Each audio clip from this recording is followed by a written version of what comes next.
Wow, that's pretty freaky seeing that. MGM, this is great. Never thought we'd get this far. Needs a clown nose. Okay, Killer Clowns. Hey, this is Stephen Chiodo. I'm the director of the Killer Clowns. This is Ed Chiodo. I was producer. Yeah, and I'm Charlie Chiodo. I was production designer on Killer Clowns from Outer Space. Remember this? Listen to this music. This was the best part. The Dickies with this cold opening here.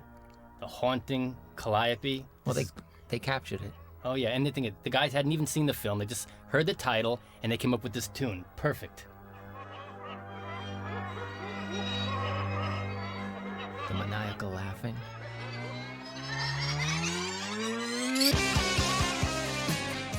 I love it. And actually, a great part of the audience comes from the Dickie fans. Mm-hmm. Now, Killer Clowns from Outer Space. You remember what it was called in the beginning? We just called Killer Clowns. That's right. So I guess we were afraid that the Killer Clowns might have been too much of a slasher film kind of title. So we figured let's give it From Outer Space to kind of give it that comical tone that we wanted. Yeah, after all, we were making a serious movie. In fact, that's what really sold the movie, the title. When we went in to pitch it, remember? Oh, that's funny. Yeah, I did a one-sheet quickie piece of artwork. We had a sculpture that Stephen did, and the title. And he said, we want it. And Moshe Diamant. I like the title. Yeah, I don't think he cared what the film was about. He figured he could sell a lot of video. Oh, I think, didn't he say? He said he thought he was going to get a bunch of guys running around in clown suits. That's what he said. I think they were really surprised with what we pulled out at the end. So where are we now? We're up in Santa Cruz, right? Santa Cruz, California, where we shot the film. And we wanted an East Coast feel because we're from back east, New York area. Yeah. We like the seaside, green trees and things. So Santa Cruz afforded that opportunity. Yeah, I think one of the production managers wanted to take a vacation up there. That's what I think so. And look who's coming down the street now. You guys remember who this is? That's a very young Chris Titus. I think it's his very first role. That's right. Now, he really stuck out in the auditions. He had a lot of charisma. But this is a funny story. You remember how nervous he was when we shot the film? Didn't he apologize to us for being so nervous? Yeah, and I said, don't worry. This is my first directing gig. I'm nervous. I'm nervous, too. But Friday night's just starting. I'm heading across town to the park. Yeah, John Vernon here. He was great. Yeah. Now, this is really funny. We had cameos in this. I think I'm taking a leak behind this car over here, but the exposure was a little dark, so you can't see me. Thank God. Yeah, thank God. Oh, wait. That's the first joke of the film. Yeah, 3 Chiodos.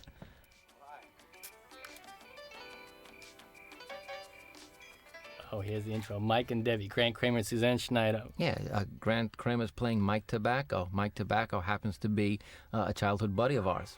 In fact, all of these guys are. Just a quick aside, the Terenzi brothers are 2 great pals of ours, and Mike Tobacco. We used to have great adventures with these guys, doing a lot of stupid things when we were young. Yeah, most of them capitalized in this film. Yeah, we killed most of our childhood friends in this movie. Yeah, and here's the Terenzi brothers. While you screw, let's take a break. Cool off those hot lips. And it was all about picking up girls. Yeah, that's what it was. Again, we modeled this film after one of our favorite 50s sci-fi films, The Blob. And if you remember, it started out at a makeout point where 2 young lovers saw a shooting star, which started them on this great adventure. And we sort of modeled it after that, except we threw a lot more comedy into it. Yeah, the Terenzi brothers are a little bit over the top, but again, they rented this ice cream truck to get girls. It was a valid, Valid motivation. Yeah, their sole pursuit in life. Great idea, Paul. Everybody loves ice cream. What do you mean? Well, that's funny, too, because everyone knows you buy a girl an ice cream cone or a liquor stick. Just watch them eat it. Watch the girl on the left look at the camera. These are local talent. We have all the ice cream we wanted, but you didn't say anything about parking. You look at me now. Girls you think we are? Right at us. Yeah, it was the best take out of all of them, so we took it. Yeah, actually, in casting, we're looking for the pork chop twins. Keep your shirt on. Don't worry, we intend to. No, there was a local pool of talent, and we sort of got the best of the bunch, I believe. Come here. Hey, why don't we try the drive-in? Oh, that's dumb. Hey, wait a minute. What's playing? Now, they're sitting in a raft. Does anybody wonder why a raft in the back of a car? The raft comes from a Mike Tobacco story.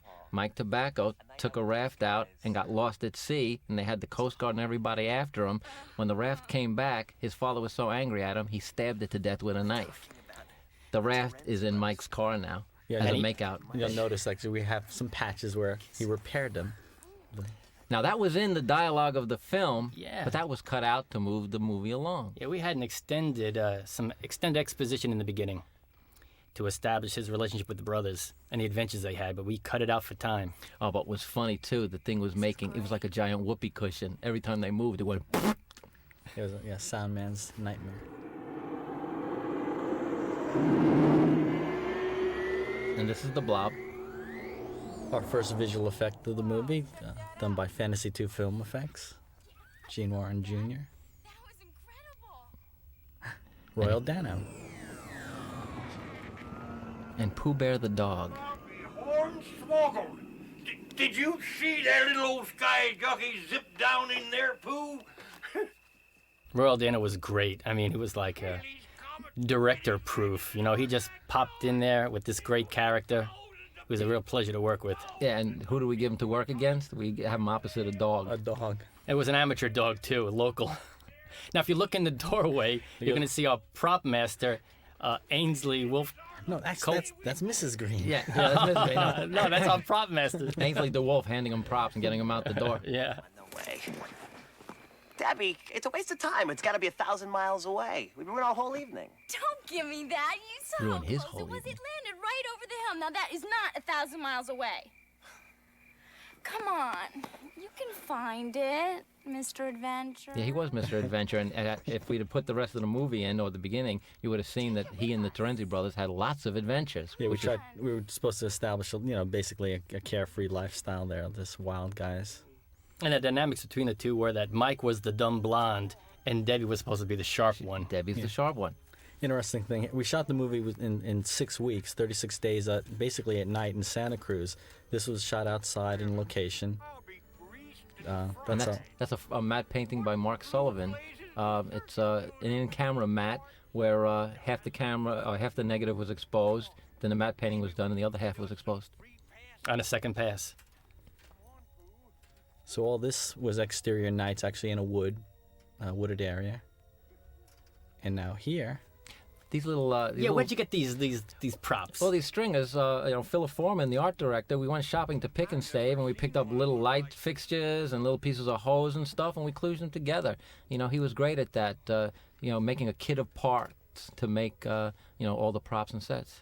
Now this is actually an interior set we built. We recreated the woods on our giant warehouse set. It's a giant tent panels we had made. Yeah, because the tent panels were made from sailing boat sails. Santa Cruz it was a great boating community, so there were sail makers there. So we actually, Philip went and we contracted the guys to put together a canvas tent. They sewed it together. The backlighting makes it great. Yeah, I was going for this real surrealistic look of just this broad, bright colors behind the farmer at night. Our first glimpse of the clown. Actually, it was our original intent really not to show the clowns for some time, really keep them in suspense as to what was going on. But our executive producer, Paul Mason, said, no, in the first reel, you got to show the clowns. Yeah, by the end of the first reel, you have to see a clown. Pooh Bear? Where is that dog? Some people really got upset that we got rid of Pooh so early. Well, in the Blob, Jack Harris let the little dog live. But we in Killer Klowns, we had to get rid of the dog. Yeah, we had to update it for the 80s. But that was always one of the fun things. We got rid of people in the most saccharine way, in a sweet way. What in tarnation's going on here? So now he's realizing that the tent isn't exactly what he thinks it is. Where's my dog? And this was another matte shot by an artist working with Mark Sullivan. I'll tear this thing apart with my bare hands!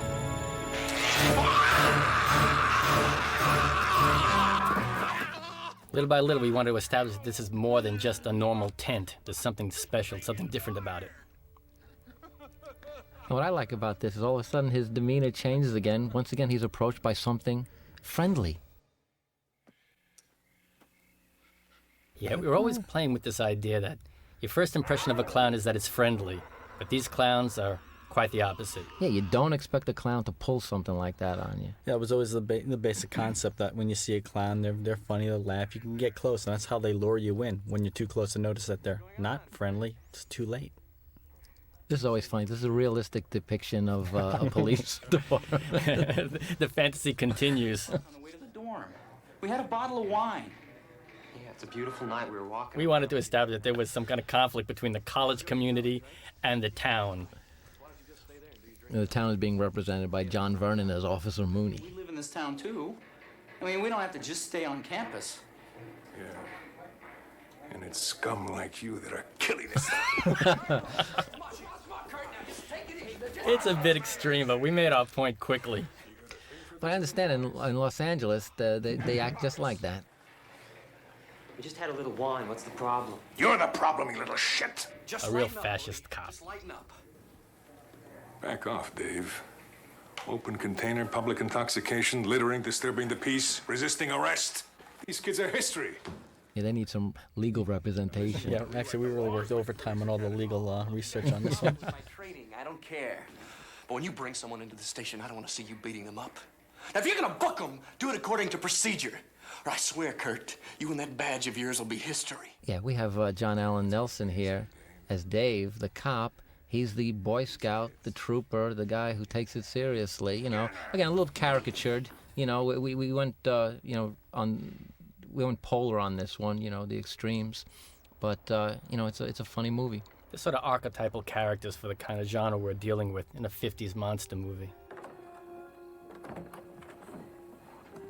And there was a lot of stuff that we shot in the woods there between Mike and Debbie that we just cut out. It just slowed the film down. Yeah, there was a lot of suspense here as they were going through the woods towards the tent. They were hearing things that were being followed by shadowy clowns in the woods, but we cut all that out. Just really wanted to get to the, the fun part, sooner, get to the clowns. Again, we want to show the playfulness of Mike, trying to explore his personality as a funny guy. The real Mike Tobacco was a hoot. He used to carry bottles of champagne in his glove compartment to entertain his dates. He was a funny guy. He's still alive, though. He's still funny. Yeah, he's still funny. He just lost his hair a little bit, I think. Yeah, there's an extended scene where Mike tries to leave her in the dark. Cut. It's no shooting star. Looks like... Take a close look at Debbie's right arm. Yeah, I think she crosses into the mat. Oop. See, her arm disappears. Something's wrong. Oops. This doesn't feel right. Weren't we looking for the shooting star? Come on. And a lot of this stuff is based on experiences and characters that we met. We put a little bit of our life, our perspective on life and dating and, finding women. This is, so there's a little bit of the Chiodo brothers, in this movie. It's what we know. It's what we write. I said there's a lot of it here. I mean, her fear of clowns kind of goes back to my fear as well. I never liked clowns from a very early age. See, I always liked clowns. It's funny, but actually, in talking to people while we're making the film, a large percentage of people really don't like clowns. I mean, they agree what they stand for and everything like that, but when they get down right into the meat of it, they're just uncomfortable by people being hidden by makeup. Well, that's the nerve that it hits. Someone said that you're introduced to clowns at a very young age, and it's very frightening. That fear as a child stays with you into adulthood. It did with me. No. Mike, we better not. Deb, you are gonna love this. Don't be a baby.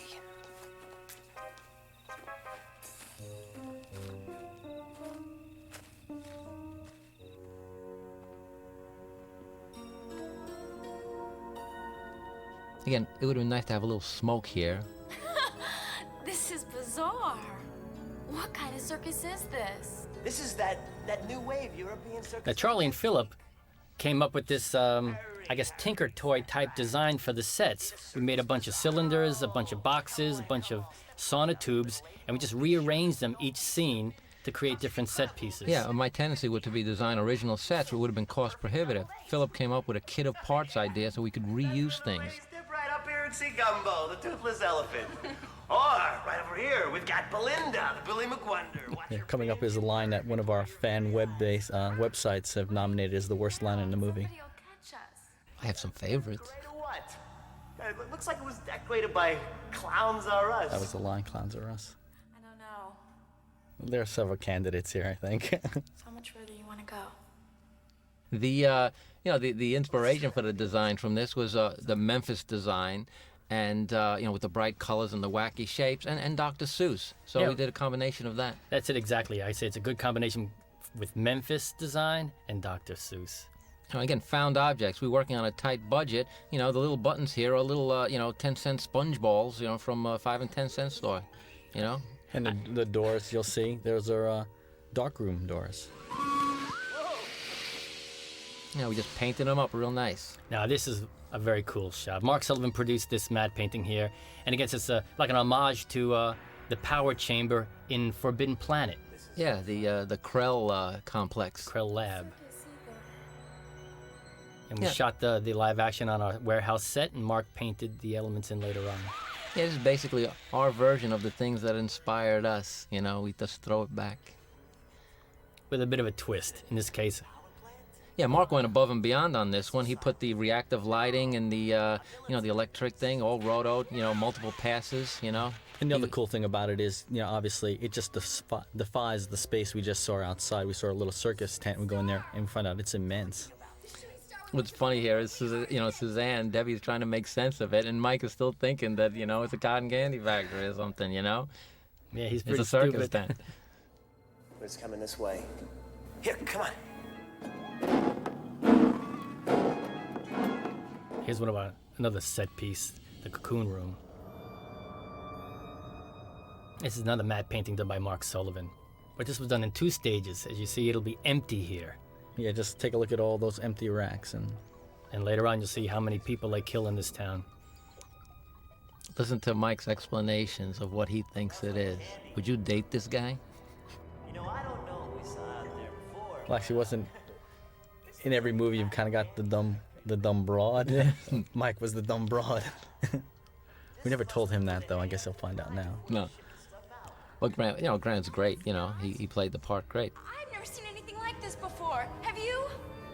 No. It's probably one of the bigger sets. We had to fill the ground with smoke. How many? Had 4 smoke machines. Yeah, it was dry a lot. ice machines filling the ground. Yeah, we had to fill it with 100 cocoons and balloons. We're trapped in one right now. What were the cocoons made of? They were. Yeah, it was a fiber fill. Yeah, polyester batting. Yeah, that you stuff pillows with. Basically, we made a cardboard frame, put it around it, and then painted a skin of pink fiber fill and wrapped it. That's the farmer we just saw. If you notice the little cocoon behind him, that's his dog Pooh Bear. That was Pooh Bear. Well, the reason he's red is because he's being gelatinized. So like a spider injects a digestive juice, well, a cocoon acts the same way. It's kind of dissolving the flesh into some kind of syrupy liquid that the clowns could ingest. That was the philosophy behind it. And there's the popcorn incubators, and we don't know what the popcorn has in store yet. This is all a foreshadowing. Yeah. The deep tapestry we wove. Yeah, those levers were made from, I think, oil funnels or gasoline, Nozzles. Yeah. Joe Lombardo, my childhood friend. We killed him very early. Actually, he was supposed to be killed in a pre-title sequence that never made it. And there's the lethal popcorn gun. That was a $7,000 prop. Probably the most expensive prop in the movie. Yeah, it took $6,000, 6 weeks and $7,000 to build that thing. It actually fired popcorn. It had a compressor inside. I could have used a sparkless bottle and painted it green. Another shot I really miss here. Remember the popcorn POV we had planned? Yeah. We individually stuck popcorn on the actor and actress. Because the clowns, that's why. Makes sense to me. And this is, to me, one of my favorite gags, the balloon dogs.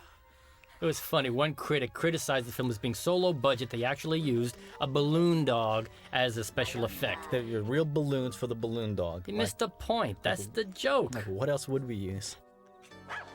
We were working in a pine forest, and the balloon dogs would pop every time they came in contact with the needles on the ground. So what did you do? Well, we had to take liquid latex and coat the legs like 3 or 4 coats, dry them with a hairdryer, and they could sustain themselves. Hey, where's the dog in that shot? Yeah, I know. If you notice, the clown was not holding a leash. It was faking it. Hurry! They're coming! Your classic can't get the car started scene, and your classic run over the balloon dog scene. Oh!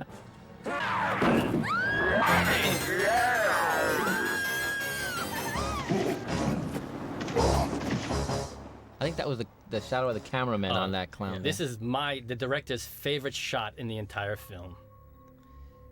It actually has a kind of a sad story related to it. Yeah. This version of it, the original version was lost in the lab. So we had to go back to our second take, our B take, and unfortunately that negative was lost as well. So we had to go to work print and make a dupe of it. So that's a dupe of the work print in the film. This is Crescent Cove. They have a hand-painted Crescent Cove sign. This is a low-budget film. You know where we spent the money, and it certainly wasn't on signs. Oh, there's a funny story on this one, too. Like, we couldn't let the clowns walk all the way into the scene, the clowns that are coming in towards the end here, because we were in such a hurry, we didn't let them put on their shoes. So we had to cut the take before you saw their feet. Yeah, I wanted them to walk all the way into the distance, into the fog. We couldn't take them that far. Well, meanwhile, back to the police station. And another one of the misgivings of a low-budget film, they wouldn't let me crash the car. So we had to knock over a newspaper machine just to create some kind of calamity there. Well, we got yelled at. The cars were rentals, and, we got yelled at for even having them knock over that newspaper vending machine. Two people dead. Who, Debbie? Who's dead? Joe Lombardo, he's dead. And some old man, too. So wait a second, guys. Are you sure about this? Yes, they were hanging there, wrapped up in these... We played this movie really straight. It's not a parody. It's not a satire. It's not a lampoon. It's a serious monster movie, but the dialogue that we're delivering here is dead serious, but just ridiculous in its content. Exactly. That's what we were going for. And again, if you look at our modern culture, clowns are everywhere. At fast food restaurants, we just wanted to show everybody that clowns really do infiltrate every aspect of our culture. And you wouldn't even notice them if they were there. Yeah, I mean, there's nothing threatening about a clown. Look.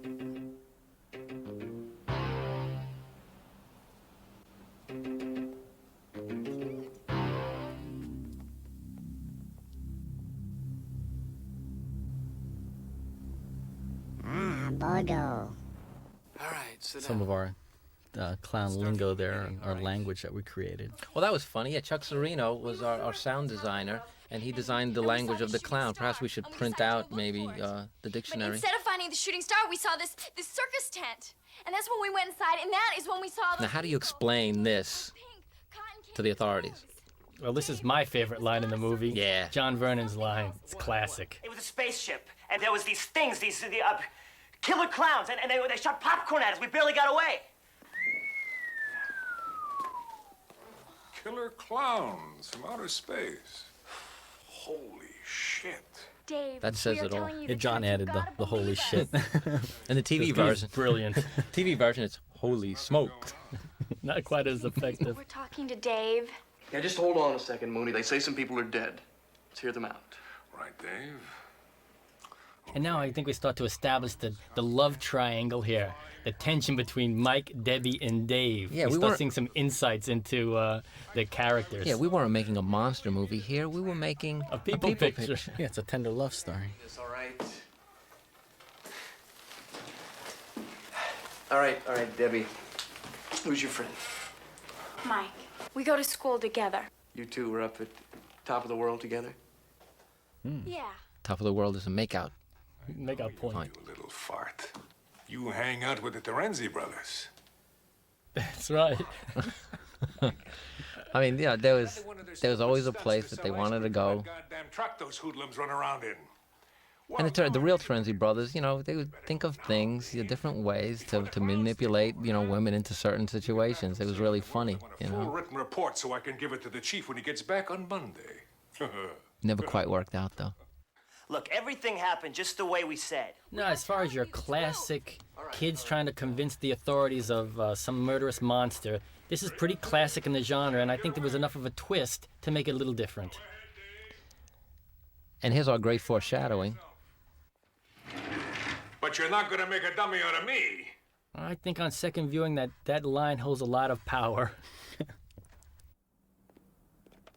I mean, we thought a lot about the writing of the film. We tried to weave as many elements and foreshadowing things as we could. There's not an intentional joke in there. it's all it's dialogue pertinent, to the situation. This is a funny clown kill.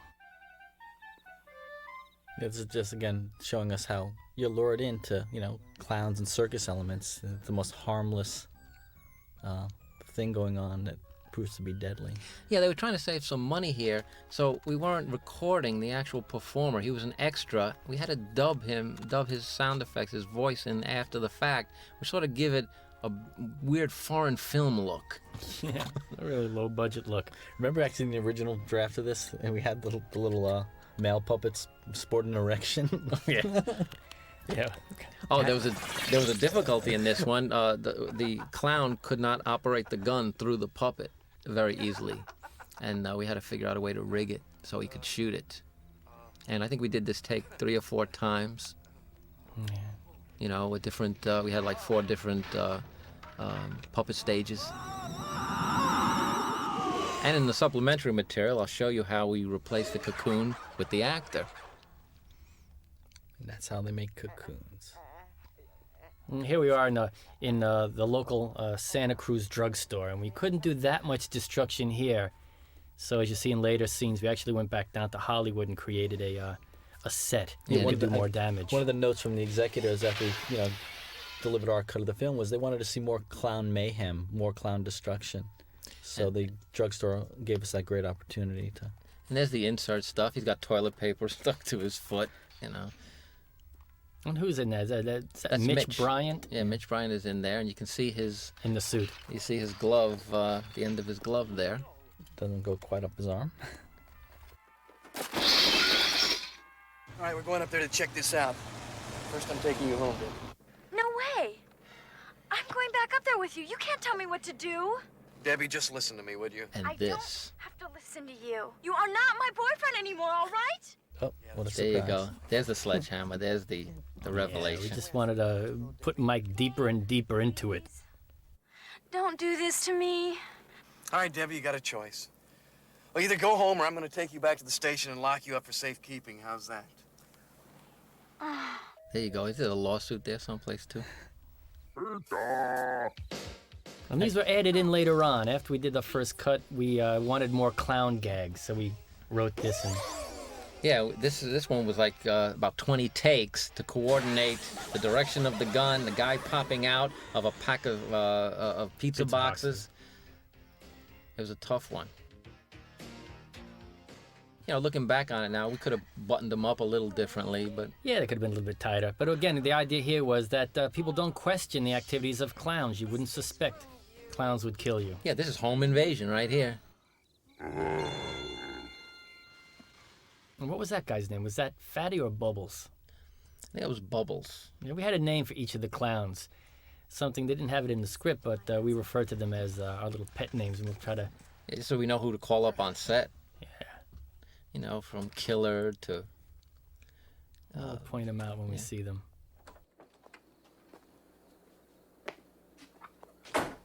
Your boyfriend. Conniving Debbie here. This is just great.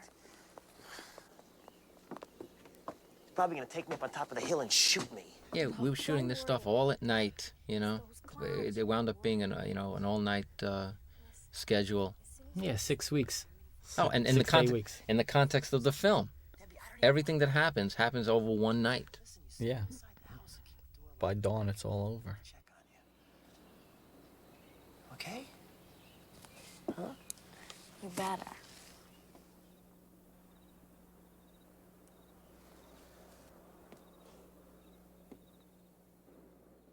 He wasn't looking. Yeah, he wasn't looking. I thought that was kind of funny. No, it's neat looking back on it. You remember it. You remember all the, the other takes and why you chose. It's really funny working the dynamics of the actors. 2 out of 3 work perfectly. One guy, misses a line. Then you wind up using a take that you wouldn't normally have because of all the different variables. The lighting wasn't right, or somebody moved into a shadow. It's really complicated, real difficult. And the clowns have problems seeing and stuff. The guys in the suits, you have to take them in and out every 20 minutes because, it's hard to breathe and hard to see. That didn't work. It looks like it worked the first time, but we couldn't hit him in the face immediately. You know, the shaving cream was going in different directions or not at all. You know, a simple gag like this, you have to rig to blow the powder up into their faces. And actually, when we did this, the powder went up inside the mask, and the guy basically was choking on it. Yeah, choking on powder. Got to rip him out of the mask. Now, remember the scene, when they came through the woods, there was a giant circus tent. Where is it? Yeah, that's what I'd like to know, pal. It was right there where that hole is. There's a big hole. Now, why Dave doesn't question this big hole? Hey, I don't know. they're college kids. I wouldn't believe them. Yeah. Oh, you guys dug this big hole to fool me. There's a great scene between John and Grant. It was the first night they worked together, and I think they were really challenging each other. It's a pretty good scene. Turn around, pal. Mooney was right, huh? Got nothing better to do but cause problems. Well, you're not gonna get away with it this time. Now, is he being mean to Mike because of this hole, or because he's dating his old girlfriend? And here we have every biker from Santa Cruz who joined us this evening for this shoot. And there we go, Tiny. This is Tiny, played by Gino. He couldn't see.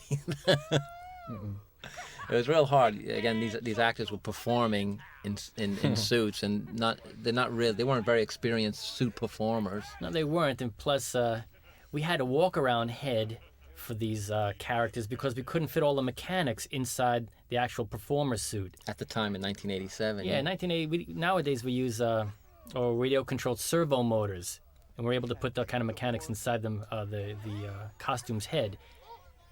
So. We had separate mechanical puppet heads that had the full articulation, and these walk-around heads just had basically eye blinks. Should have let the man ride his bike.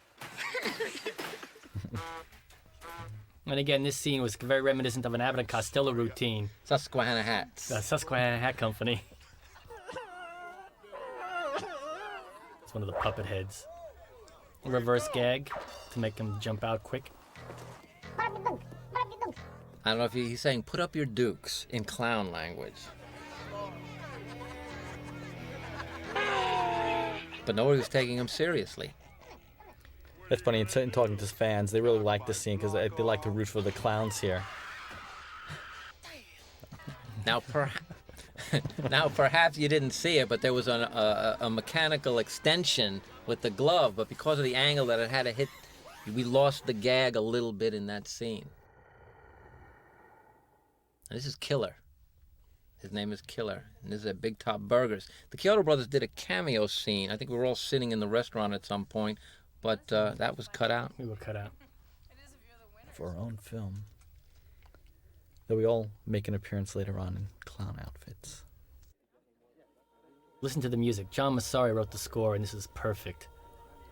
It's kind of haunting and mysterious. Threatening.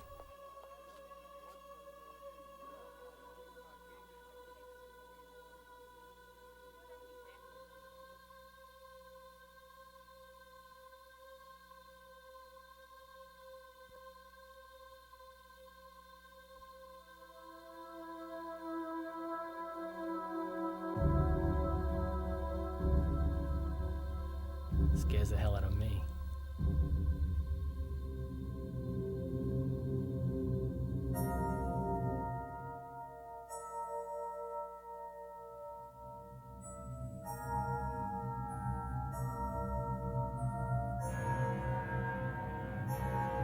Clowns are always waiting for little girls who don't listen to their mom.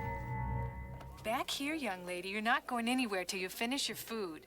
Now, that was changed. Yeah, we had a much more severe reprimand from the mom on that. So we would cut away from the clown to a close-up of the mother where she's really yelling at the girl. For not eating her hamburger and not listening. Yeah, but some of the executives thought it was a little too extreme. Actually, we wanted the mother to be the false scare there. Yeah, the mother was supposed to frighten you. Yeah, burst into the scene and pull her away. What's going on? Just didn't end up that way in the final cut. And this is another suspenseful scene. Every movie has it. Every monster movie has one where there's a scene of a horrible event. This is Make Out Point. There's no kids there making out. Yeah, again, little plot points, more clues to help Dave learn more truth about the kid's story. This was funny too. I had to dress the rental vehicle with pink cotton candy cocoons. And there's this webbing machine that's traditionally a rubber cement mix, and you can spray it in and peel it off when you finish. Actually, it wasn't a rental vehicle. It was a promo. Oh, a promo comp, yeah. Yeah, they...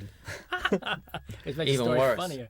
That's it. A Jeep was a promo vehicle that was given to us. From a local dealership. And I dressed the heck out of it. I sprayed so much webs. I made this thing so beautiful. Our effects people assured us that the solvent in the webbing machine would not mar the vehicle. It was perfect. It would spray it with Pam. It would come off perfectly. Yeah, Pam, right? Right.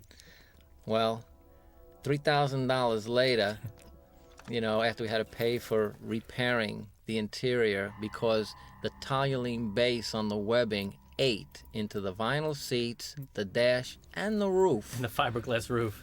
So we had to bring the vehicle to another dealership, have them restore it, and then we returned it back to the dealer that gave it to us on promo. But we got such a great scene. Yeah.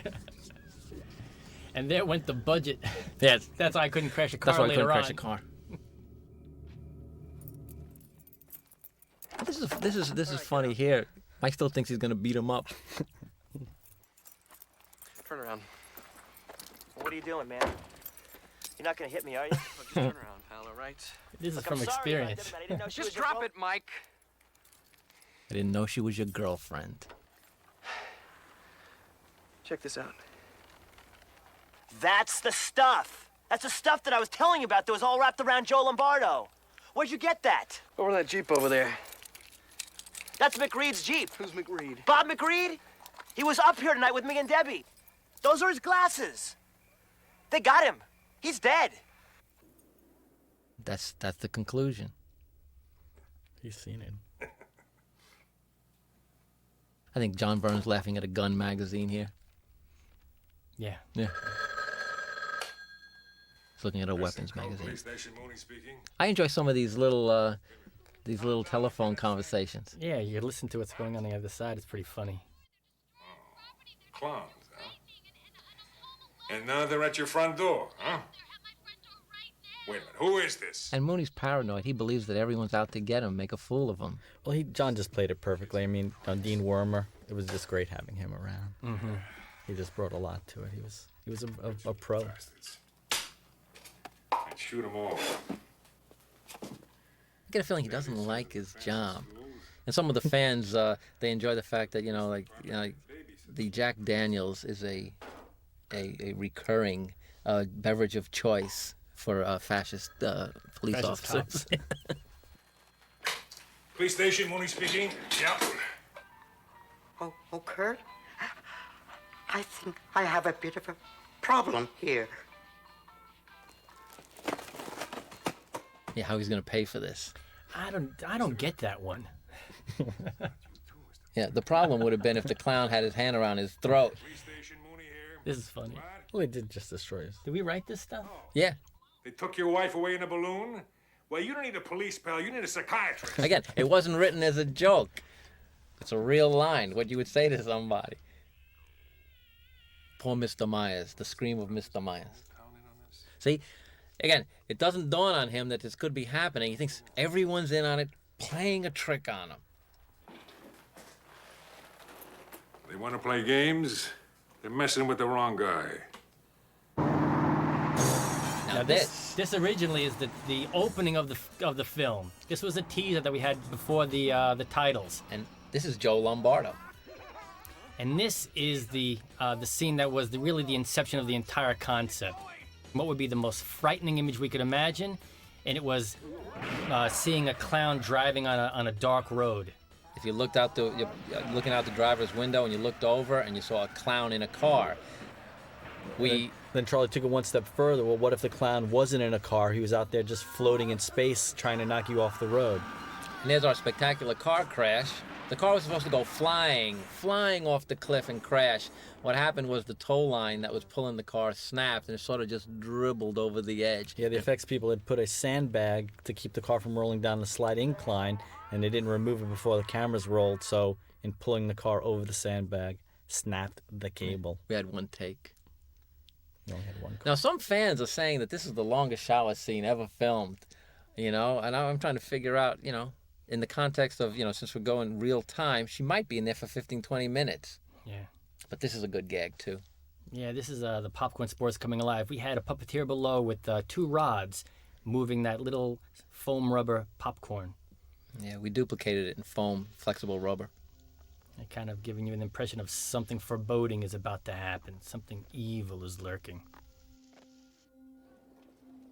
And then little by little we try to pay it off here. This scene is to establish what the popcorn spores are about, giving you a little bit more information. Yeah, the clowns don't get you in any one particular way. There's a multitude of techniques. And we tried to think of every circus motif, every clown gag, and give it a perverse twist, something deadly at the end of it. Yeah, there's a lot of stuff that didn't make it into this version and into Killer Klowns, but it's basically the tip of the iceberg because the circus motif is it's rich with situations. He's just seeding the dumpster. There's Debbie in the shower.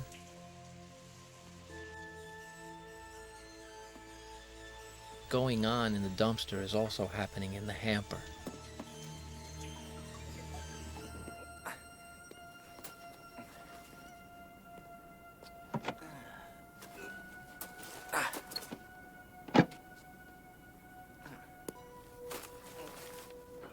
This is just another poor victim.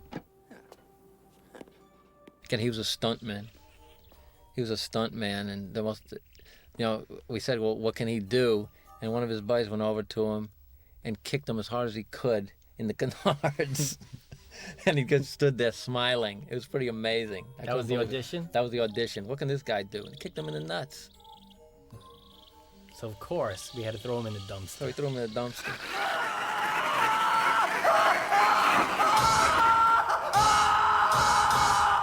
I'll call the state police up in Marlboro. They've got a lab. So maybe that's going to happen to Debbie. She'll be pulled into the hamper, perhaps. There was a thought process behind this. Yes, finally, that's what I've been telling you. Look, I'm sorry I was a little tough on you back there. Yeah, what kind of dialogue would go on between two guys who were dating the same girl? Having Debbie involved just makes it a lot more difficult. The little jabs, the little insults. Yeah. It's got nothing to do with you, really. It's me. This is not a bad little line. It's obvious she goes for laughs, not stability. Oh, this is my favorite sequence of the film. Yeah, I mean, in terms of, monster movies or motion pictures in general, I think this is a unique sequence. It should be up there with, like, the Ben-Hur chariot scene, maybe. Oh, absolutely.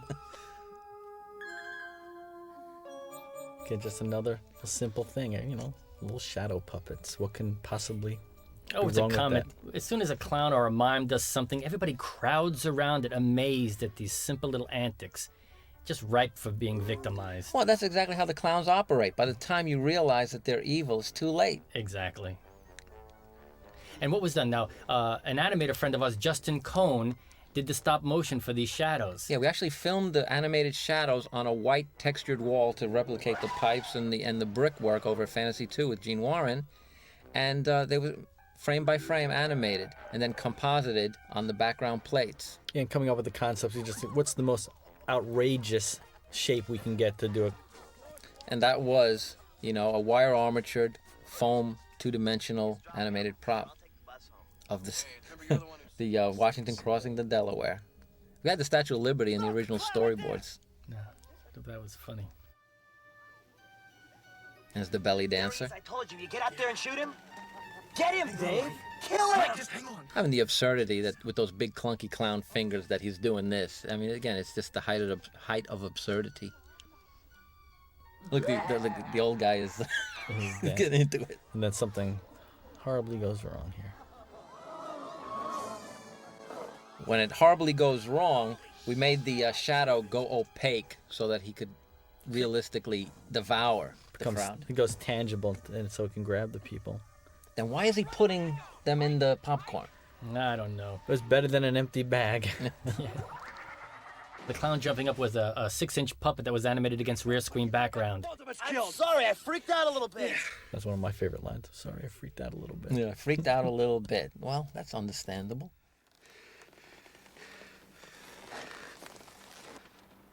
Where did he go? Okay, now what does he do with this undeniable evidence? Now the movie kicks in. He's gone. You went straight up. I've seen enough. Thank you, Dave. 1 Baker 5.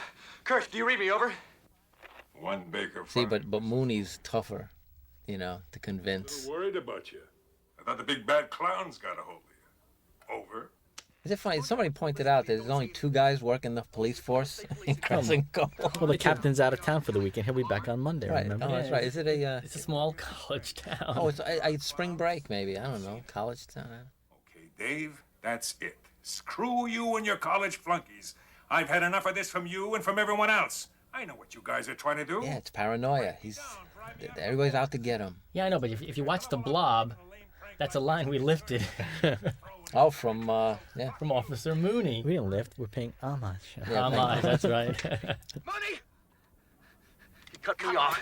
Son of a bitch, cut me off! I gotta get back to the station. I don't know what I'm gonna say, but I gotta get through to the state police. The state police will save you all. Now this thing, yeah, this was supposed to look like another clown coming after them. There was a close-up we wanted to use of just the clown head coming out of the fog. It just didn't happen. All right, tell everyone to stay indoors and don't do anything stupid. You too. Hasn't stopped anybody so far.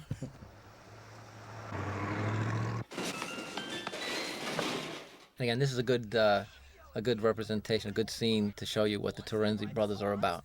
Was your idea? My idea? You're the one who said we get girls this way. No, I didn't. Some people say the Terenzi brothers are the Chiodo brothers. And We you know have our moments. Yeah, we have our moments like that. Hey, Rich, Paul! Oh, man. Am I glad to see you guys? It's Frank, how you doing? You want some ice cream? We got... No, man, listen. Something horrible's happened. I need your help. Well, what are you talking about? What's wrong? There's no time to explain. There's clowns going around killing people. Huh? Look, tonight Debbie and I were up on the top of the world. And That's Peter Lacassi and Mike Siegel. We hired those guys because they had worked together as a team for so long. We wanted this kind of a rapport between 2 guys. It worked out really well. And that's some good physical routines, too. Yeah, in fact, their audition, they came in throwing ice cream at us. And didn't they have tutus underneath their clothing? Yeah. Yeah. So they started taking off their clothes and they had tutus underneath it. We thought that was pretty funny. clowns going around killing people. We're all in danger. Well, we haven't sold that much ice cream tonight. We haven't sold any. Come on, guys, will you help me? You know, the fact that they're a little out of the situation makes it really funny. And, you know, the Terenzi brothers always were. They operate on a different reality. Yeah, the ice cream thing was just always an elaborate ruse to get girls. They love it.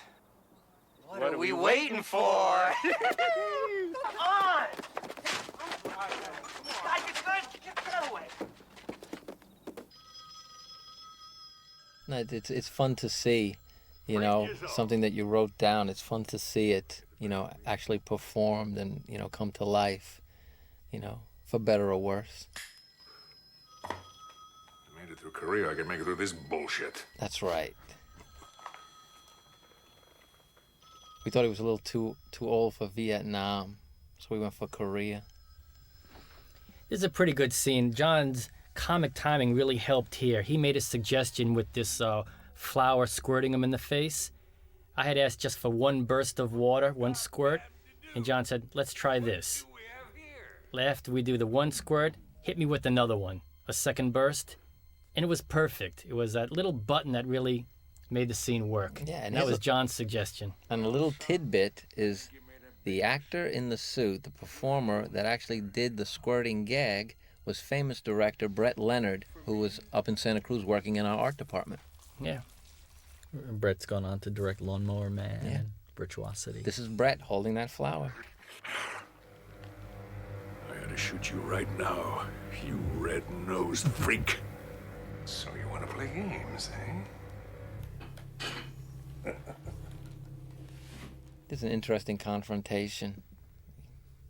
You know, just that you can see a good... I mean, John Vernon's a very large man, and you can see the clown towers over him. Again, we wanted to make the clowns an alien race of slugs that just happen to look like our Earth clowns. It's really an entire species that is not wearing makeup. That is their skin. That's their skin. And I guess in the supplementary stuff, I have a drawing of a naked clown, so you can see their anatomy. And the clown is obviously toying with them. Hey, Officer Officer Mooney, come on, let us out of here. Yeah, we gonna be here all night or what? Yeah, we get one phone call, don't we? Right, I'm gonna call my... Shut up! This is a real jail cell that we photographed in up in Santa Cruz. There's another set of cells on the right-hand wall, but we boarded that up to simplify the set. And here we were just making the guys come fast and furious. It was just really trying to piss Officer Mooney off. Now, I don't know if a police officer like Mooney would turn his back on the clown, but... Gave us a good opportunity to give him the nose.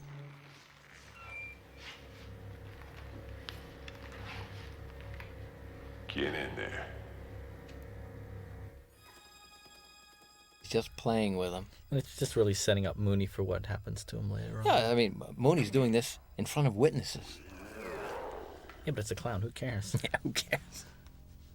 I would have slammed it sooner, probably. See, right there, he gets the first... It's where he's scared. But before this night's over, you're gonna be begging for mercy.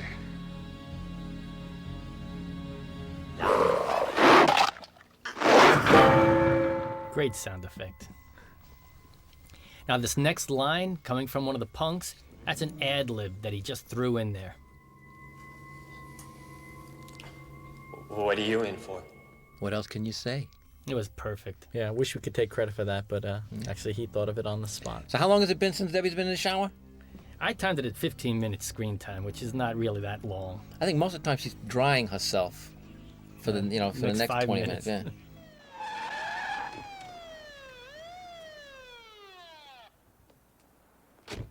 And this was shot at a police department up in Santa Cruz. Was it Watsonville? Actually, most of the film was actually shot in Watsonville. We shot on the Santa Cruz, the amusement pier, and the mall. Now this was a footprint gag. You know, maybe it's a little dark. I'm sure people get it. We had, clown footprints, leading in. So Dave is now following.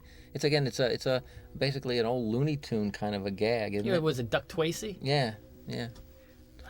Where all of a sudden... A lot of the gags we've got here are just things from our own past, things that we liked from Looney Tunes and Laurel and Hardy and other notable literary references. Yeah, and we reapplied them.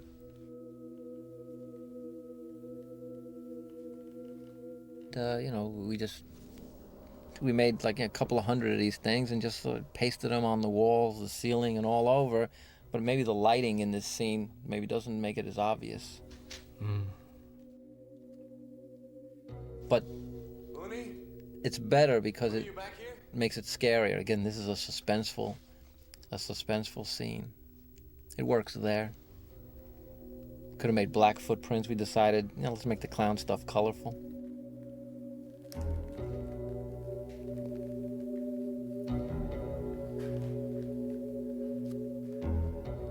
And John is playing it very, very serious.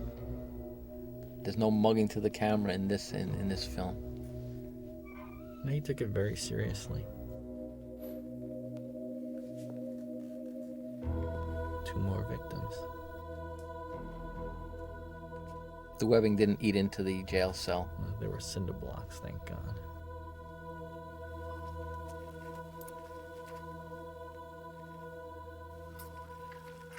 And this is sad. Again, this is the little the college kids being jellified here. Our little boo cut.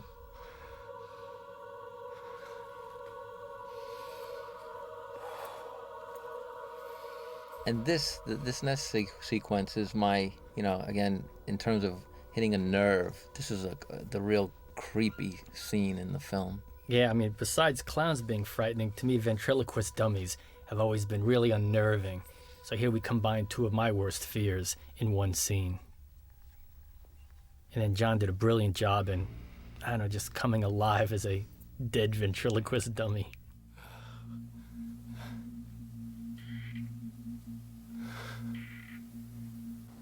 Hey. Now, some inside information. The makeup, the design on that makeup, if you notice, the cheeks are the clown's thumbprint with Mooney's blood, and the lines out of the mouth, which are the ventriloquist dummy mouth, That's blood dripping out of Mooney's mouth. That's how we created that. And the sound effect sells that.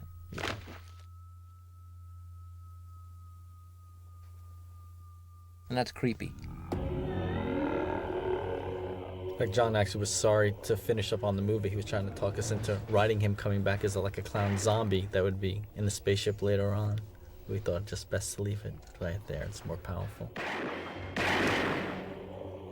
You can't stop these clowns. Yeah, it looks like they're filled with like sawdust. But how do you kill a clown? Shoot the nose, kill the clown. But if the clowns know that that's their weak point, then maybe they'll put like a force field around it next time. Next time. CPD, this is Marlboro State Police. Dave, Kurt, are you there? Over. Nose armor. Jack, we need your assistance. The town's gone crazy. People are being killed. Over. Town's not going crazy. These clowns aren't people. They're some kind of creatures, things from another planet. Look, Jack. The clown planet, perhaps? I don't know. We tried to make this scene as short as we could. Because it's a very difficult thing to get across. It's a lot of exposition. Well, it's fine. Now you got a police officer trying to convince his buddies to come. And if you tell them the truth, why didn't he just say that there's a riot? And he would have got people there. No, he's telling them the clown. He's a cop. He's telling the truth. Who actually shot John going over to Mooney and trying to see if he was all right. But that was just cut from the film. Yeah. It was much stronger leaving him. Oh, yeah. Yeah, coming up is, the big clown vacuum machine. And what I was doing, I was doing conceptual designs and stuff. And I hand them over to Philip Foreman, who was working with the construction crew. I gave him the design for this giant vacuum cleaner machine. And they took a pickup truck and they built, a wooden facade with a lot of little plastic nurnies and stuff from Pick and Save, bowls and trash can lids and stuff. We painted it up. We used a giant tarp and lit it from within, so it's a big blue balloon. And we got it ready for this big climax scene where the clowns are, taking over the the town. So inside we have a light source to illuminate the tarp. And we also threw those our balloons, our weather balloons. The weather on balloons it as well. were on it. The streamers, were being put up in great difficulty because prior to the shooting, the wind was blowing furiously, and we put all these streamers to look like the clowns have just overtaken. Yeah, it really shows how massive the invasion is. Basically, they're sweeping up all their victims. That was their modus operandi. They'd go through, capture the people, cocoon them, balloon them, and then they'd come up later on and gather it all. Mm-hmm. And this guy thinks he's going to get away. This is our stunt coordinator, right? Yeah, Rocky Capella. He did this stunt for us. Little did he realize. Now they decide to run. Got away by the skin of their teeth. Finally. Yeah, Debbie's out of the shower, but I guess she was taking a lot of time getting dressed. Yeah. What's interesting about this, from this point on, I think the movie just goes and never stops. It reaches an action peak that takes us all the way to the end of the film. Yeah. All the stuff featuring Suzanne here was shot in Santa Cruz on set, but all the puppets and all the close-ups were actually shot in post-production in our facility in Burbank. Yeah, months later. But yeah, that's my wife as a stand-in, doubling for Suzanne. And these little puppets are operated from behind with little trigger mechanisms to make their mouths open. So they're like little rod puppets. And these little guys here are rod puppets from below, but then they're also marionetted from the top. So it's a real mixed bag of techniques. A lot of different things. This is a hand puppet. If you look a little close, you'll actually see my arm coming out of the hand puppet. That's right. Ed operated the hand on the insert chute, and Deborah Galvez operated the puppet up in Santa Cruz. Yeah. All we had to do was put a purple sleeve. And we wanted to do to the toilet what Alfred Hitchcock did to the shower. I think we did. That's funny. Actually, one of our fan mail via email. This woman has two basic fears in life. One being fear of clowns, and the other fear of toilets. So we hit both of her childhood fears in one movie. And this is Debbie's biggest fear, coming face to face with a clown. And just another opportunity to mine all classic clown antics. Clown gags. This is Debbie's fear. And that was done. Technically, we had her on a teeter-totter, basically, and we lifted her up. Yeah. This is one of the more cool effects. See, if they want to eat you, they put you in a cocoon. But if they want to do something else to you, they put you in a balloon. Yeah, or sort of like lobster, best served fresh. Yeah, because somebody was always asking, why do they put Debbie in a balloon? She's cute. I want to keep her fresh for later on. Right here. Left, right. No, left! And this ice cream truck with the Pop Goes the Weasel, that was something reminiscent of a Three Stooges short we had seen when we were younger. Where it just seemed an appropriate song to be played by Yeah. If you notice, the faster the truck goes in the chase later on, the faster the music plays. And that's a house in Santa Cruz that we just dressed out with streamers. The clown car was a little Honda CBCC, the smallest little car we can get. Now, getting Debbie in the balloon there, now that was on the car, it's a real balloon that we dressed out. I painted it with rubber cement paint.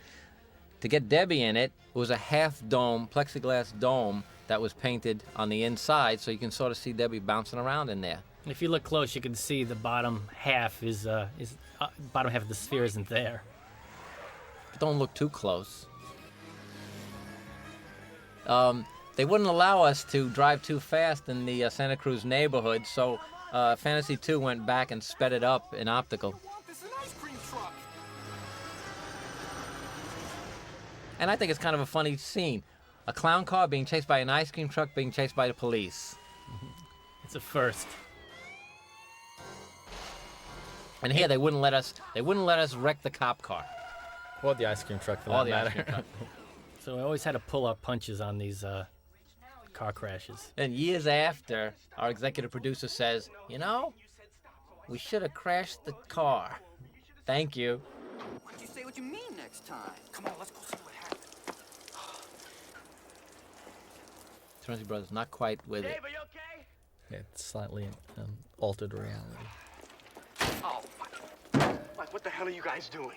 They got Debbie. Oh, that's all it takes. Get in the truck, pal. Gee, officer, I'm really sorry. Coming up is a great matte painting that Mark Sullivan produced for us. We went up along the northern coast and shot the sea, and then he painted in that element in the background.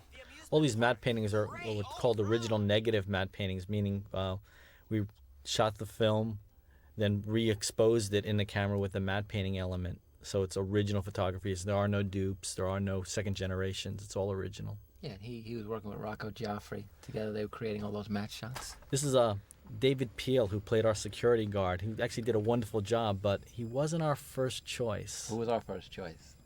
Well, Soupy Sales, the classic pie-in-the-face guy from kids' television back in the 60s. But Transworld wouldn't pop for the money to get him to fly to the West Coast. They didn't think the audience of this film would recognize who Soupy Sales was and what he meant to pies. Yeah, I mean, he's the pie guy. For us, it would have been a real coup to get the most pies ever thrown at Soupy Sales in one take. Yeah. So, but that distinction now goes to David Peel. Yeah, David Peel. And he did a great job, too, because those are real pies we're throwing at him, and they're very heavy. Yeah. The first few almost knock him down. Well, I mean, yeah, Soupy Sales had basically a pie tin with whipped cream, or shaving cream, actually. And what we had here was pineapple, strawberry, or chocolate filling with whipped cream. You wanted to see that texture. Now, I don't know where this gag came from, but it's one of the funnier ones. I mean, acid pies. And he took it. We did 2 takes, and then we actually did a close-up, too. So he was in those pies for a long time. A real trooper. The clown on the Funhouse had 2 front teeth, but on the first take, the big clown knocked them off. And this is just a little gag we threw in. Bing.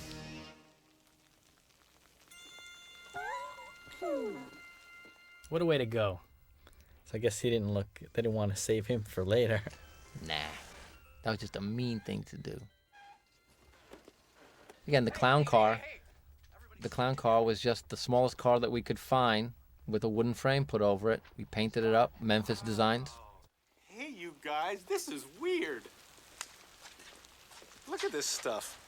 Looks like And this is being shot on the amusement pier in Santa Cruz, Which right? is the big reason we went to Santa Cruz, because they had the location that we needed, you know? So the only element here is that foreground funhouse element that you painted. Yeah, we built a facade out. And this is a miniature. We built a miniature about 10 inches long for the facade of the funhouse, and the tent is like maybe a 14-inch, 15-inch diameter miniature tent. Follow me. All right, now you guys, no fooling around. Stick together, okay? Now in these scenes, we wanted to create a transition from the real-world funhouse into the spaceship. And here, Charlie painted these large facades that were the funhouse, the legitimate funhouse. Oh, what's interesting is, you know, this is reminiscent of the fun houses we used to go to in Rye Beach back on the East Coast when we were younger. In fact, this entire ending is very reminiscent to this magic carpet ride that we went to back in the 50s. And the original draft was even more. We threw everything that we used to experience as kids. And the dialogue here is really just our attempt to explain the clown origin. We didn't want to ever give a definitive reason, so we just throw out different hypotheses, bunch different of ideas. And really you draw your own conclusion. And I think we all have one that we kind of like that explains it, but... Yeah, but Pete nailed it pretty much on the nose. The last one there. Maybe they're using this for experiments to dissect and study. So that means You know what? They're all true. So why don't they communicate with us? I mean, talk to us instead of killing us. Maybe they're just cruising through the galaxy and stopped here for a bite to eat. There you go. It kind of hangs there. Something as simple as that. Yeah, look, everybody, let's just hold off on the talking, okay? Let's not give ourselves away. How come you never gave the Terenzi brothers a gun to protect themselves? Would you? Here's where I think the transition is. All of a sudden, when the smoke starts coming, I think we can assume that we're in clown territory. Yeah. Again, the guys couldn't tell whether they were in the funhouse or the spaceship. It was a nice transition. And here again, we just used these sort of like Tinker Toy parts. Yeah. Yeah, you'll notice as we get deeper into the clown spaceship, the less structure there is, the more open spaces, more broad color. Well, what we tried to do here is, again, on a limited budget, we tried to create the largest set we could. So we designed it, all these colorful elements set against a black limbo. So we could move the foreground elements around to change the location, but still have this large expanse of this surrealistic limbo atmosphere. Yeah, now our special effects guy who just set off that ram, if you see center frame, he's laying there with a tarp on top of him, that lump, right center frame there. You know? Hide, lower, Taslow, lower. All right, now look, you guys, stay together. I don't have to run around and find you, too. No problem. We can handle it. That button was funny. That was a doggy dish with a ball in it. And here's a funny gag. The guys just dropped down onto the floor in the previous cut. And they're still down on the floor now, and watch Grant kind of trip over them when he goes back. I don't know where'd they go.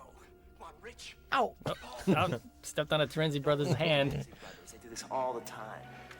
Those guys are like cats. They always land on their feet. And here's where we should have saw them hit the ball. Yeah, it would have been funny. You know, hindsight. So this is a little subplot storyline. What happened to the Terenzi brothers? Well, they finally get what they've been after all night. Yeah. Those are some local clowns. Local clowns. Are you Debbie's roommates? I mean, they're just totally out of it. I recognize this place. Me too. This How is could the you tent possibly? that Debbie and I were in. Come on. Again, all these parts were reused. It's really part of the really an ingenious design that Philip came up with just to really stretch the production dollars. This Tinker Toy approach.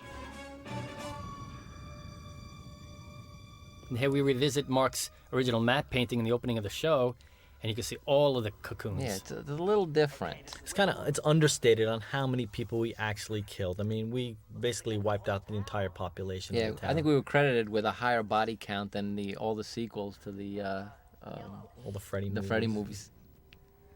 Okay, we're looking for a yellow balloon. That's the fun part. What they're going for here is so absurd, but the drama and the severity of what they're pursuing now is really important. They're looking for his girlfriend. But where is she? In a balloon. Whose girlfriend? Yeah. Both of their girlfriend. Possible, Mike. How many cocoons did we make? We made about 50, 60 cocoons. Yeah, about that. We had a crew working for weeks. And this is Fatso. That was the clown's name.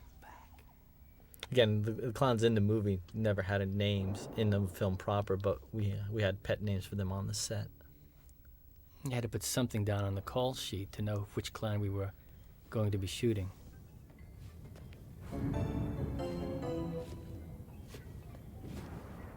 And this is another suspenseful scene where, There's Pooh Bear again. Yeah, the little cocoon is the dog.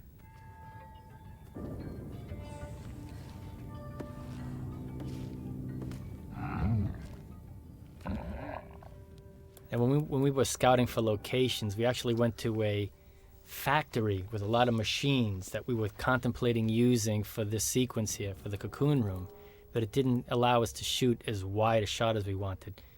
And I think ultimately creating the entire piece on stage served us very well. Design-wise, it was more homogeneous for the rest of the picture.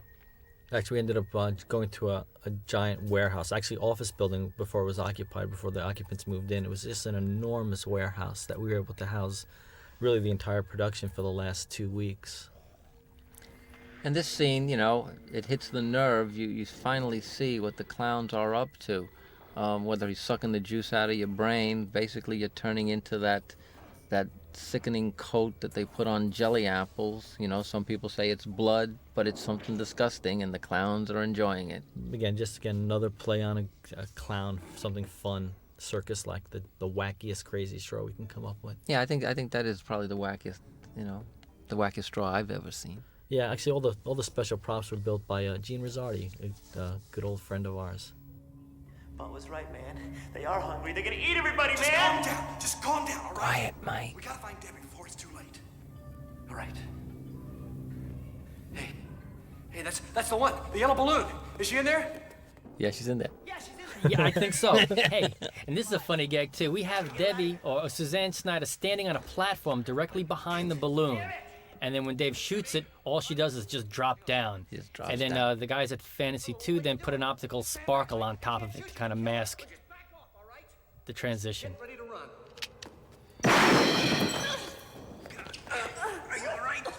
I'm surprised another balloon didn't pop from the ricochet on that or something. I wonder. But it's interesting plot-wise here. Now we see the transition, who Debbie really falls for when she needs help. And Mike is just standing there. He's not the hero anymore. He's kind of on the outside. Come on. This is one of my favorite lines coming up here. Wait a second, guys. We can't leave. There might be other people still alive in these balloons. Now it was delivered dead serious. It's pretty absurd, but he's genuinely serious. concerned. But then the clowns come and you can't do anything about it. And we can assume the other people in the balloons were still alive. So now, once we establish that their nose bursts with this green sparkling confetti, now we just cut to the aftermath of it every time they shoot somebody. We just couldn't afford to do those opticals every single time a clown got shot. And now all these set pieces are the same elements, just twisted and turned around into different orientations. Here's another good line. Nobody's gonna put me in a balloon again. Come on, Mike, get a move on. I think one of our clowns slipped. How come you guys stopped here? This was an interesting just a little throwaway creature that we made. Mike Joyce made it over at Fantasy 2. Just something nasty that the clowns had down in the basement. It's something that we wanted to shoot. Actually, that even the clowns will fall prey to their own little traps. That a clown actually slides down and gets devoured by the creature. Yeah, that clown was going to go straight through, and you were supposed to hear chomping. And this is a foreground miniature that was made by Fantasy 2, again to expand the scope of the funhouse scenes.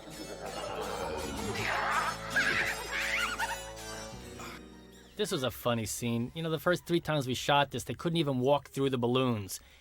For some reason. They had to take half the balloons out. They were popping, bursting in their face. They just couldn't make it through this narrow little corridor. It's really a surprise. And it was just there, just to slow things down, just to change the pace of the change chase. the pace.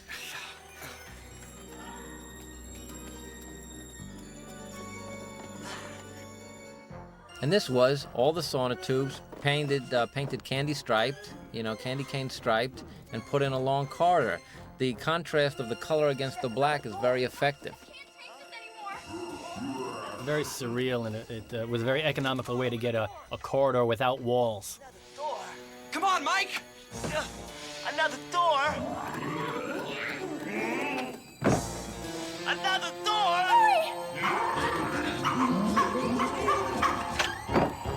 Debbie, come on!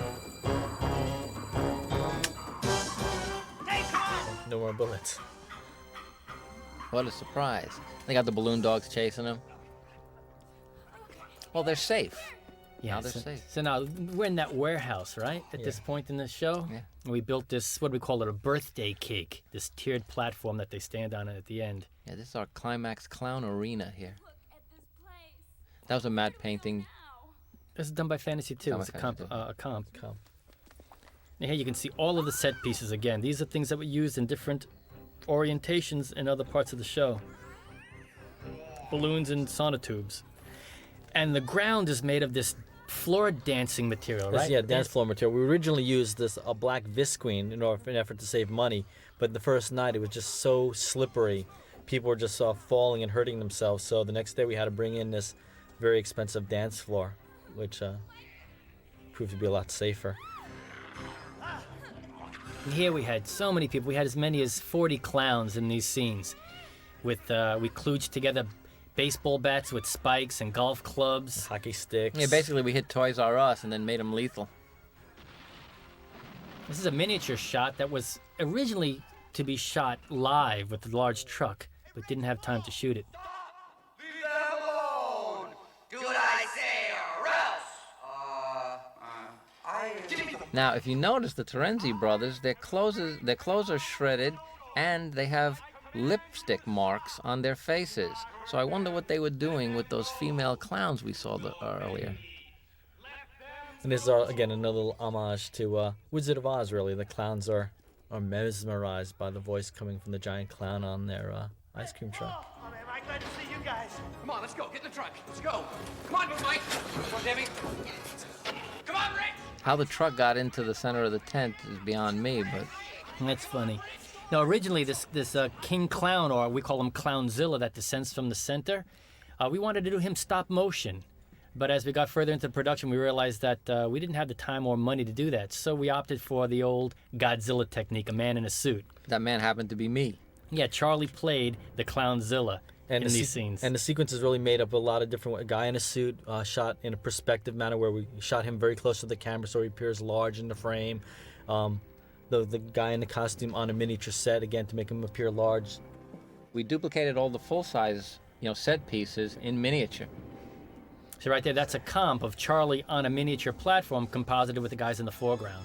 And I couldn't see very well in that costume, and I had to negotiate down that birthday cake platform, basically blind, sort of feeling with my big clown feet. Everyone out of the truck, come on! We can't, it's rented! It's one of my favorite lines. Yeah, that's Edward came up with that line.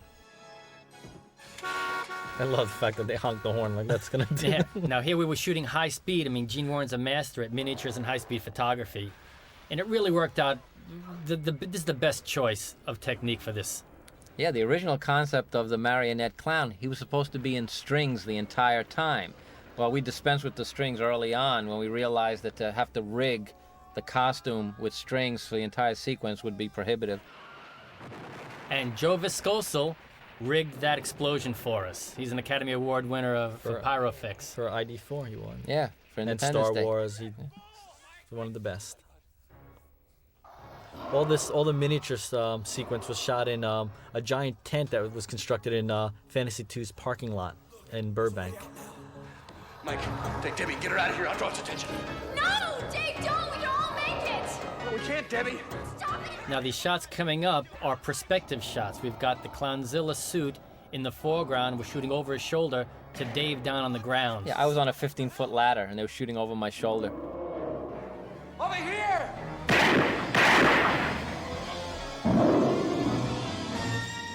And this is the miniature of the spaceship tent.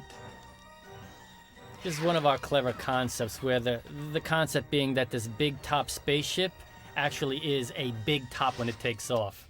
Yeah, those lights were sucked in through a tube in the center. That was a foreground miniature of the spaceship with live lights in the background being sucked into the center point. Yeah, I think they were Christmas lights. Oh, Dave, you shouldn't have looked down. Now that's a giant hand that we had constructed to lift Dave up, and there's a little mechanical Dave being held in Charlie's hand there. Pulled out all the stop, no technique left on the side. That's right. And we did everything.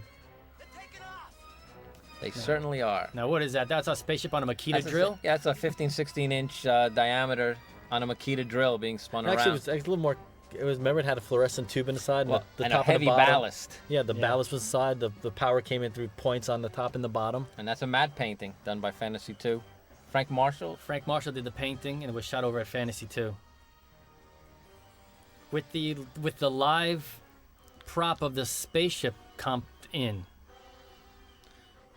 So the plate was from Santa Cruz, the painting and the miniature, Fantasy 2. And watch the amazing detail the guys went to. I mean, the reactive light on the painting when the spaceship explodes, it was really a great detail. That's a perspective shot with the puppet head and the large-scale arm in the background. Yeah, and we had an air mortar blow the confetti out on contact. This was an interactive rig we had, that a spinning rig that had mirrors and lights on it that would create reactive lighting in the miniature set. And there's the interactive lighting, you know, from the fireworks and the explosion on the matte painting, which was a nice little detail. Now, in actuality, this is an alternate ending. Originally, well, Dave wasn't supposed to make it. Dave didn't survive. But in preview screenings, we decided to give it a more upbeat ending and have our hero Yeah, our executive survive. came to us and said, guys, this is a fun movie. It's got a lot of laughs in it. Let's go out on an upbeat. They like Dave. Let's make him live. Yeah, and our argument was, no, but we want a realistic movie.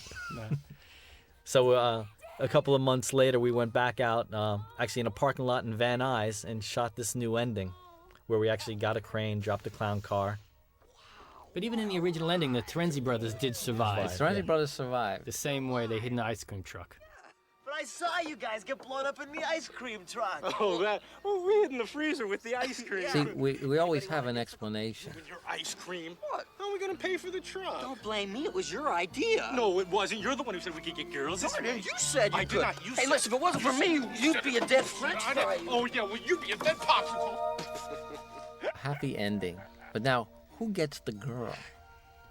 That's obvious to me. This is a questionable ending, too. I mean, we had fun in giving it this, where Jack Harris would have made a giant question mark appear at the end. How lethal are those pies? Yeah, I mean, did we just kill our cast here? They need to go take a shower to get that off of them, or what?